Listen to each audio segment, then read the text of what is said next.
Hello, and welcome to Transportation Chain, a series focused on how current events are impacting transportation, trucking, and supply chain management. My name is Marina Mayer, Editor-in-Chief of Food Logistics and Supply and Demand Chain Executive, and I'll be your host for this episode.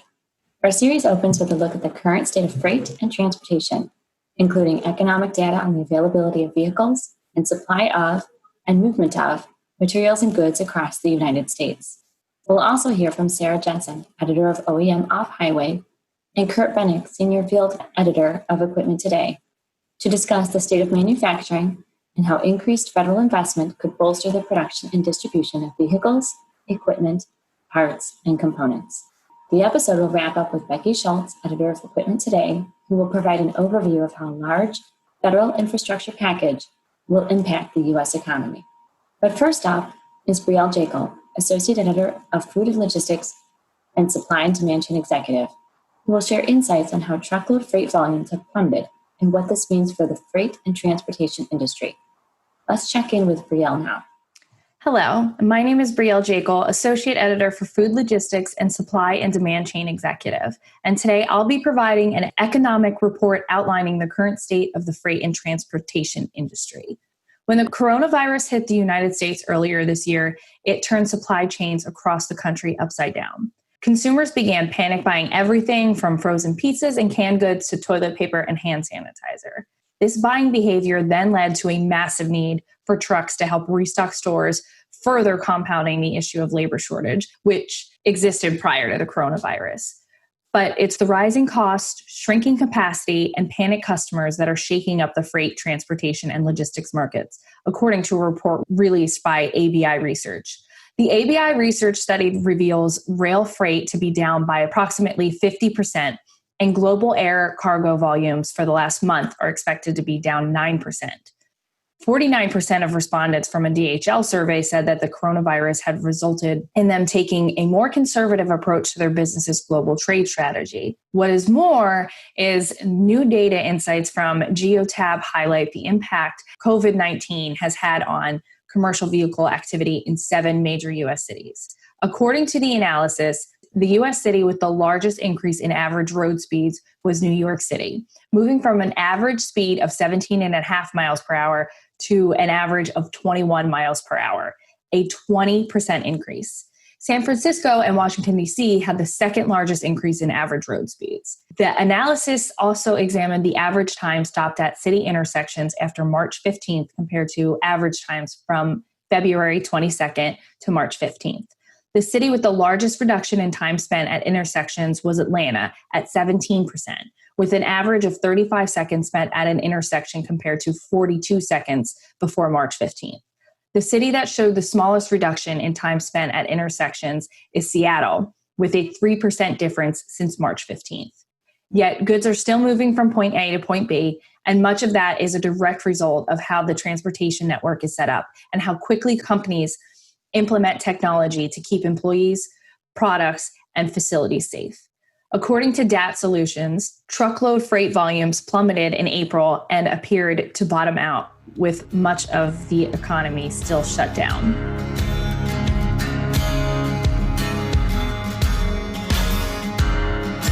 So when we look at the spot market for transportation, it is very heavily driven by kind of short-term supply and demand. So the contract market, which is a much larger piece of the transportation market, moves a lot more slowly, and there's a lot of more macro push there. What we see in the spot market is very sensitive to what's happening right now. And just as we saw March shoot up due to restocking of essential goods at grocery stores, and then April collapsed back down with social distancing, as states have started to reopen, as produce harvests have started to happen in the South and coming across the border from Mexico, we started to see those that increased demand for shipping drive rates upward. And this is a trend that's been going on for a couple of weeks now. So, on the reefer side, we've seen a more pronounced upward trend. And on the dry van side, we've seen more of a kind of a bounce off the bottom, if you will. Likewise, according to ACT Research's latest North American commercial vehicle outlook, 2021 is forecast as a transition year. Global economies and North American commercial vehicle demand will move from COVID-19's negative impacts to a more meaningful situation in 2022. Massive economic pressure will weigh on freight volumes for a long time. Excess capacity is still material, and the midterm outlook remains very uncertain. On a seasonally adjusted basis, container imports fell 20% in the 2 months from January to March, and similar declines on a year-over-year basis will likely be with us at least into summer.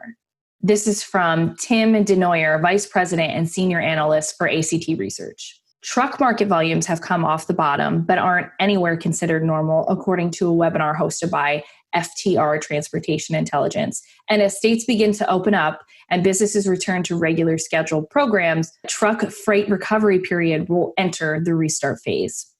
So I think the one thing that we speak a lot about and we feel adamantly about is the need sort of for up and down chain transparency and the way that how that can benefit all players, whether you're a shipper, a broker, a carrier, sort of even a vested interest industry observer.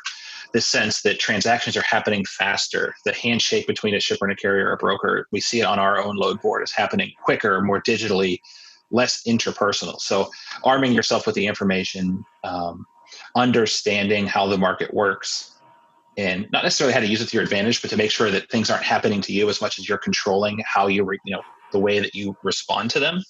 We're seeing those are the players that are coming out with far more success than folks just passively letting the market happen to them.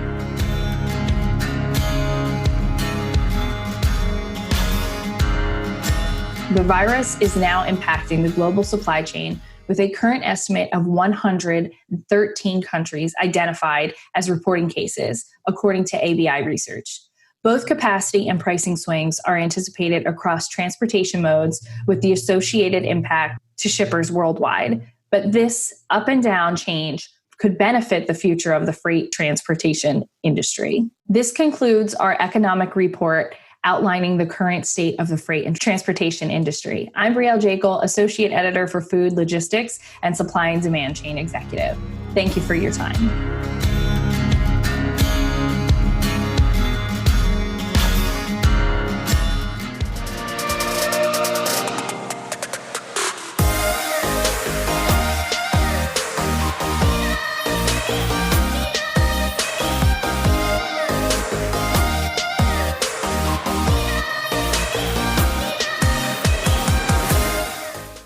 Thank you, Brielle. In our next segment, Sarah Jensen, editor of OEM Off-Highway, and Kurt Bennett, senior field editor of Equipment Today, discuss the state of manufacturing in relation to increased federal investment.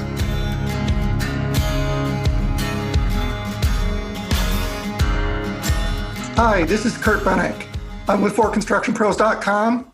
I'm here with Sarah Jensen with OEM Off-Highway, and we're here to talk about what's going on, the COVID's impact on the manufacturers and the dealers in the industry, and what it looks like today and going forward as we're trying to get back to actually producing vehicles again. Hi, Sarah. Hi, Kurt. How's it going? Pretty good. Truck manufacturing ground to a halt in the middle of March as the COVID-19 pandemic took hold. Plants shut down, and to protect workers, many vocational truck users deemed essential businesses witnessed significant slowdowns, while others had to temporarily suspend operations. This contributed to a plunge in Class 8 truck orders to their lowest level in the modern era. Matter of fact, FTR reported that order activity was 44% below March and 73% less than a year ago. Unbelievably, only 4,000 Class 8 trucks were sold in March, bringing the yearly total to just 160,000 units. But now, we're actually turning a corner. The end of April saw many of the Class 8 manufacturers start to come back online. However, it is not easy to simply bring plants up to full production, and customers will remain cautious about placing new orders. It's been much the same in the heavy equipment space. A lot of OEMs and suppliers had to temporarily shut down or reduce shifts, and because of the safety concerns and just equipment demand really went down in the first quarter. Many of them are starting to reopen their facilities and ramp up production, although equipment demand is still expected to be low for the next several quarters, possibly won't pick up again until 2021. But as manufacturers are starting to reopen, they're putting a lot of new safety practices in place to help protect the health of their workers and prevent any further spread of the coronavirus. Recently, ABC's Nightline interviewed both AEM's president Dennis Slater and employees at Cummins' Seymour, Indiana facility about these new procedures, how that's going for manufacturers, and sort of what are some ways the industry is adapting and will continue to adapt going forward.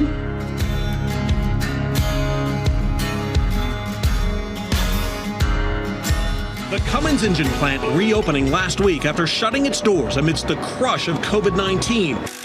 Eager employees returning to find a slate of new safety protocols. I'm not someone who can just sit around the house, so I was ready to come back. Are you experiencing one or more of the following symptoms?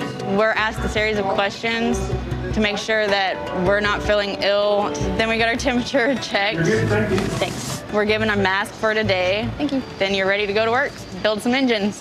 It's getting through the uncertainty part of it. Manufacturing in any business hates uncertainty. Dennis Slater represents equipment manufacturers nationwide. How do they plan for what's next? How do they know how many machines to build, how many employees they have? So I think what you'll see there is they will start to react to how can they make not only their work sites safer, but then maybe make their machines more efficient. We've been lucky enough to speak to some companies that have been able to adapt, but there are a number of companies that are not going to survive this. And I'm wondering, do you see a silver lining? I think the silver lining is some of the things we're doing today will help us as we go forward that we wouldn't have done if the economy just stayed going strong. It is going to force us again to look at how we make our machines with technology more productive, more efficient.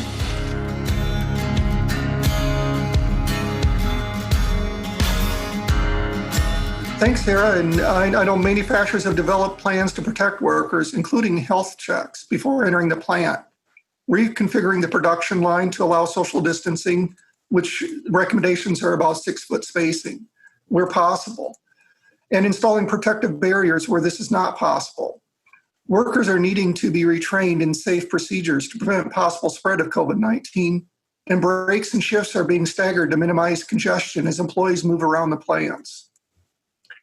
Depending upon the size and complexity of operations, it's going to take a while for the plants to get working efficiently.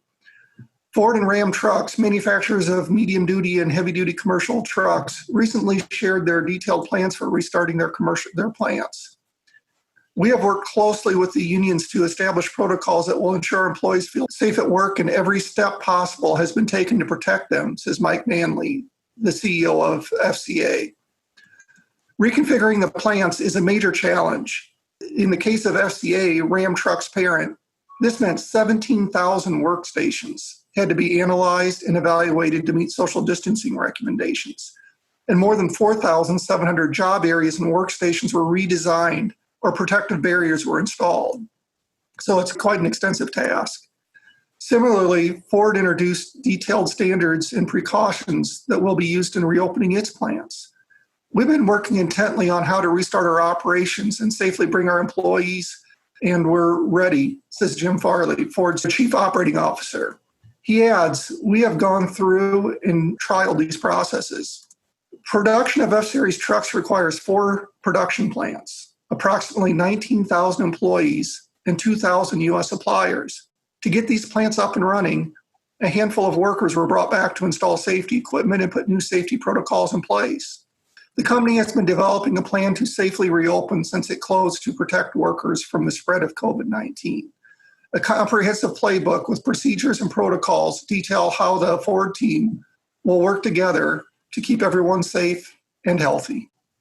And I don't know what you've been hearing so far in the industry, Kurt, but I know one obstacle that's been mentioned is just getting the supply of PPE and sanitizing products. It's already been difficult for many companies throughout this coronavirus pandemic, and now with more companies starting to implement new safety procedures and starting to ramp up production. It could be a challenge, we've heard, for some companies. I know many manufacturers have also shifted their manufacturing over to producing PPE and donating it.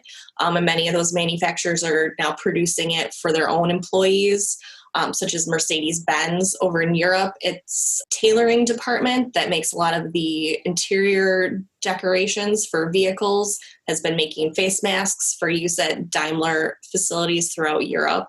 And then AEM recently announced it's partnering with the Merrick Group to provide manufacturers with a source to procure PPE sanitizing products as well as display graphics, because many manufacturers are now having to put up new signage to remind people of the new safety protocols and keeping a safe distance of 6 feet or more between workers. So it'll be interesting to kind of see how that will continue and going forward.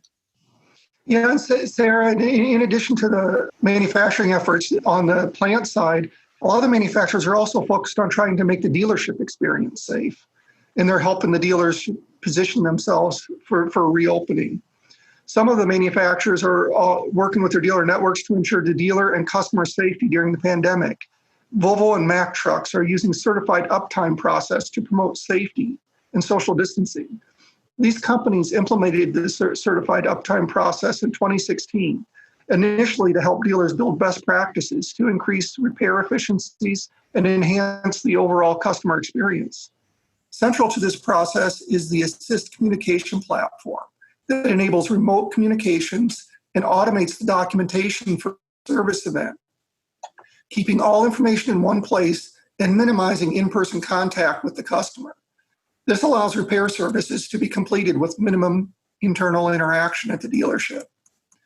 One of the dealers, Vision Truck Center in Ontario, Canada, is a Mack and Volvo certified uptime dealer that has just instituted a policy requiring a 100% paperless process. All service jobs are handled through the Assist platform with no paper routing. The Assist platform has made it possible to have a paperless process in order to minimize human contact. Our entire staff has remained focused on certified uptime process while we make sure we don't compromise the safety of our customers or employees, says John Slotgroff, owner and dealer principal of Vision Truck Center. No paper is passed throughout the site. Team members communicate via Assist, allowing technicians to receive and view work assignments on their iPads, while also allowing fleet managers to complete visibility into the work being completed. Another dealer, Affinity Truck Center, with 2 certified uptime locations in California's Central Valley region, created a process for quick, accurate service check-ins. As trucks enter, they trigger a bell in the service office. A technician thoroughly disinfects each truck before it is driven through the gate. Each new write-up is handled through a secure, tended entryway, equipped with a sensor that alerts the service staff when a customer enters. Specifically installed plexiglass barriers separate the customer and the service advisory during check-in. Now that the weather is heating up, Chris Paris, the service manager at Affinity Truck Center, says they are actively looking into additional ways to keep customers safe and enable them to practice social distancing in a comfortable indoor environment. Along with custom plexiglass shields and floor markers in both parts of sales facilities, the dealership is in the process of opening a larger customer waiting room with dedicated restrooms. Kunal Didi, Volvo Trucks North America Director of Customer Productivity Solutions, says, "We are seeing certified uptime dealers across the U.S. and Canada going the extra mile to maintain standards of excellence while ensuring human safety throughout the service process." So as you can see, both manufacturers and dealers are taking steps to reopen and try to get back to a normal operating procedure. It'll be interesting to see how it all continues to proceed, and if there are any further technological advances that come from it or other new safety protocols that they put in place.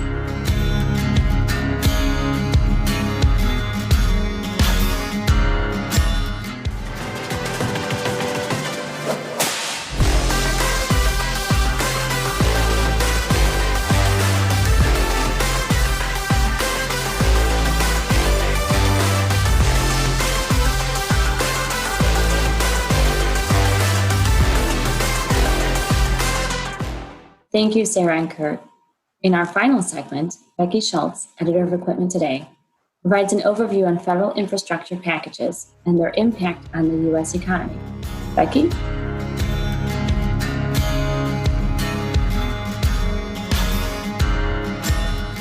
Major infrastructure investment plan has been kicked around on Capitol Hill since the very early days of the Trump administration. Yet it continues to be blocked in Congress despite stated bipartisan support. The proposal has come up yet again, but this time as a means to promote economic recovery in the wake of the COVID-19 crisis. So how would a major infrastructure investment facilitate economic recovery? Before exploring this, I'd like to explore the toll taken by underinvestment, particularly in the nation's highways, roads, and bridges. The American Society of Civil Engineers reports that more than 25% of bridges in the U.S. either need significant repairs or are handling more traffic than they were originally designed to carry. In addition, 32%, or more than 1/3 of America's major urban roads are in poor or mediocre condition. This is estimated to cost U.S. motorists traveling on deficient pavement $67 billion a year. In addition, an analysis by the American Road and Transportation Builders Association indicates nearly 231,000 U.S. bridges need major repair work or should be replaced. That represents 30%. Again, more than 1/3 of all U.S. bridges. Congestion represents another significant cost factor. According to the 2019 Urban Mobility Report published by the Texas A&M Transportation Institute, over the past 10 years, the total cost of delays in the top U.S. urban areas has grown by nearly 50%. In 2017, congestion caused motorists in these areas to travel an extra 8.8 billion hours and purchase an extra 3.3 billion gallons of fuel for a total congestion cost of $166 billion. Trucks accounted for $20 billion, or 11% of the cost, despite making up only 7% of traffic. The impact on the movement of people, goods, and materials continues to mount. I spoke with Brian Turmell, Vice President, Public Affairs and Strategic Initiatives with the Associated General Contractors of America, specifically on this topic. One of the great innovations of the American economy over the last 30, 40 years, and you've heard a lot about this, is that we've essentially created a just-in-time model for business. So that if I'm the Gap, right, the shirts that I expect to sell on Tuesday arrive at my store on Monday evening. If I'm Harley Davidson and my assembly factory in, I think it's in Wauwatosa, is expecting the engines to arrive from my plant in Kansas City minutes before I need to drop them into the chassis of the bike, right? And that means that our economy is far more efficient. We don't have to spend money on warehousing items. We don't stockpile items like a cold, sort of dark warehouse until they're needed. We're hyper efficient. But that just-in-time model for our economy really works well when our transportation network is in good shape. It doesn't work well if those engines are stuck because they got to be rerouted around a bridge that's been posted for lighter traffic somewhere between the city and suburban Milwaukee. And it doesn't work if the fresh fruit that's on its way to my neighborhood Safeway is stuck in traffic somewhere in Berlin, Maryland, right? Because someone hit a pothole and careened out of their lane and hit someone else. So our infrastructure, which kind of allowed us to become a hyper-efficient economy, as it deteriorates, is undermining the very innovations that it once encouraged. And that slows down our ability to be as competitive, and that certainly raises prices for materials. In the construction industry, we see that if you think about most construction projects, there's no warehouse, right? Your warehouse is the 10 feet between the construction fence and the front of the building. So construction is particularly sensitive to on-time delivery, because if you've got a bunch of glazers scheduled to show up on Thursday to install all your windows, but your windows are stuck in Kenosha when they're supposed to be in Sheboygan, then that's going to be a problem. Right. a bunch of glaziers to stand around and do nothing but drink coffee, hopefully at a socially distanced and masked, but nonetheless, that's why both because we've got members who build roads and bridges, but also because all of our members depend on the infrastructure. Our association is long advocated and is ramped up its advocacy for investing more in our roads and bridges and other forms of public infrastructure. So, what type of investment might it take to bring the transportation system up to par? The U.S. Department of Transportation estimates it could cost as much as $1 trillion just to bring the current interstate and highway system in the U.S. up to date. The American Society of Civil Engineers, in its latest report for America's infrastructure, stated the estimated investment needed by 2025 is $4.59 trillion, of which $2 trillion is unfunded. The Trump administration has again floated a $2 trillion infrastructure investment plan, but there seems to be little stomach for it in Congress. Yet, according to Norm Anderson, President and CEO, CGLA Infrastructure, return on investment on that $2 trillion or more is substantial. Do that. So any infrastructure initiative has to be really smart in terms of the building blocks for our next economy, and it has to be sustainable. That's why we think it has to be even larger than President Trump calls for. He calls for a $2 trillion initiative. We actually think it needs to be about $300 billion for 10 years. So that would be $3 trillion. Every $1 billion invested in infrastructure, according to our calculation, yields about 1,200 direct jobs and maybe another 3,000 indirect jobs. So let's say 4,000 jobs. So if we were to do $300 billion times 4 is $1.2 million in terms of new jobs. That would get us moving in the right direction in terms of bringing the country back as quickly as possible. Getting such a large bill through Congress will be no easy task. Mike Bellamon, President and CEO, Associated Builders and Contractors, believes that in order for it to be even considered, it must go beyond what we traditionally view as infrastructure. Is when you think about infrastructure now, we traditionally think about, roads and mass transit and stuff, but, I think we need to be looking at, an infrastructure plan that would address issues related to this. So rural broadband connectivity, cybersecurity, national security type manufacturing and supply chains. We've been talking about, fixing our infrastructure around airports. Well, I'm not sure exactly how we're going to handle, this virus going forward in airports and screening and things, but that consideration, schools, in universities, how are we going to handle those types of situations?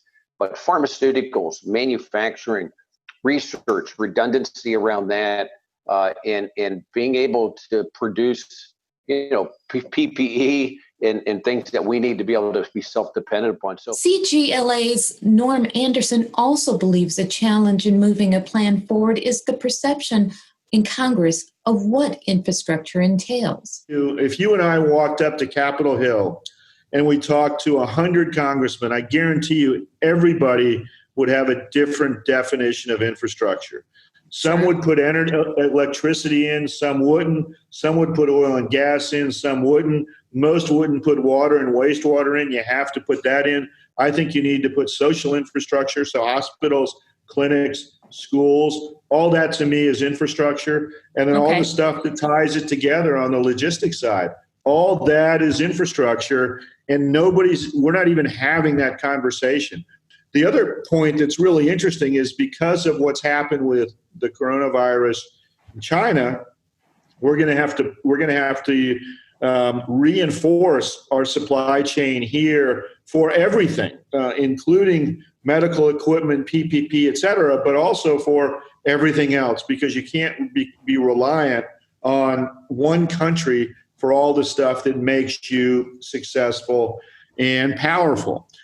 That's going to create a huge amount of additional opportunity for the infrastructure industry. But the industry needs to start speaking as an industry, not as a balkanized set of businesses. Changing mindsets in DC won't be easy, particularly in the current political climate. AGC's Brian Turmell and I spoke about what the reality of infrastructure investment might be given the current environment in Washington.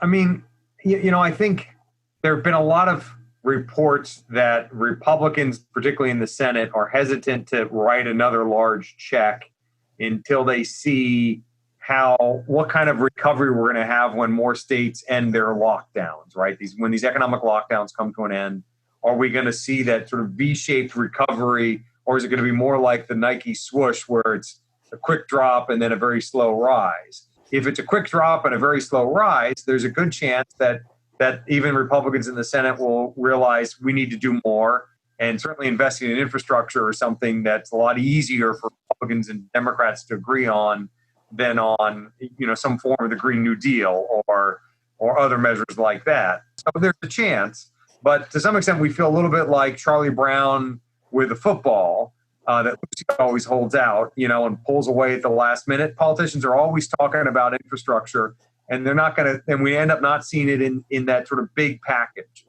But, let's say worst case scenario, we don't get a huge infrastructure package as part of coronavirus relief measure 4.0, or I think that's the next one.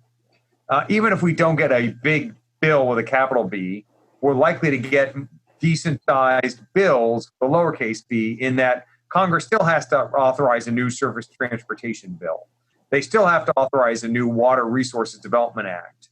They still have to authorize the Federal Aviation Administration capital accounts. So even if there's not a huge headline making sort of large figure infrastructure bill that comes out as part of a single package, we have every reason to expect that Congress will find ways to plus up the amount of money that they're putting into infrastructure with all these smaller bills.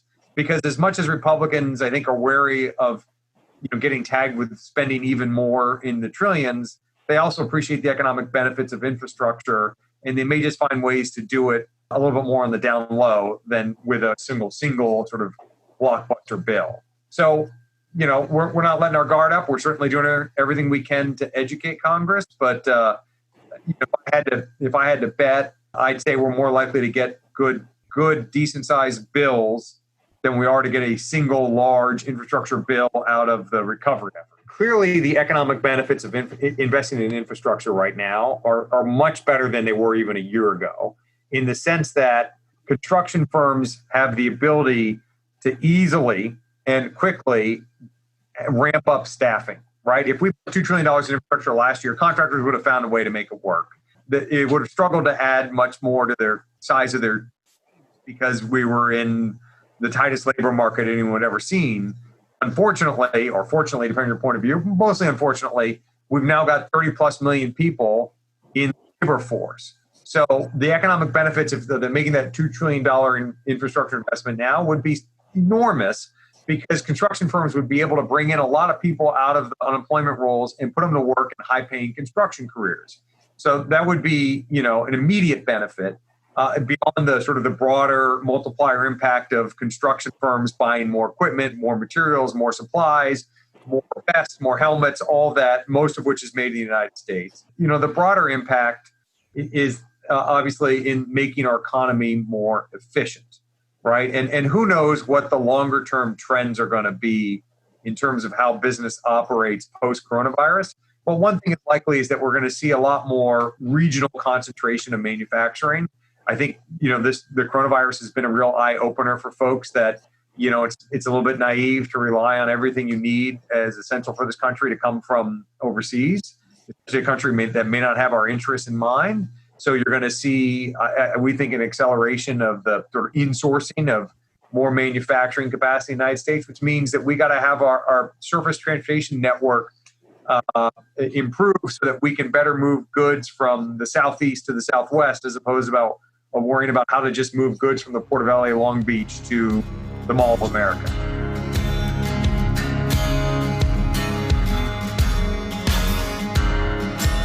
No matter what form the investment may take, It has clear benefits to construction, transportation, and the supply chain.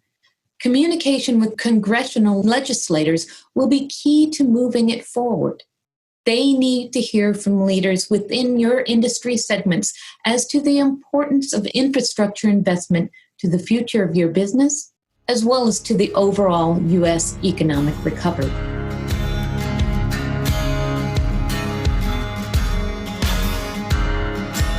Thank you, Becky. That's it for this episode of Transportation Chain. Thank you for watching, and be sure to tune in to our next episode as we take an even deeper look into transportation, trucking, and supply chain management. Until next time.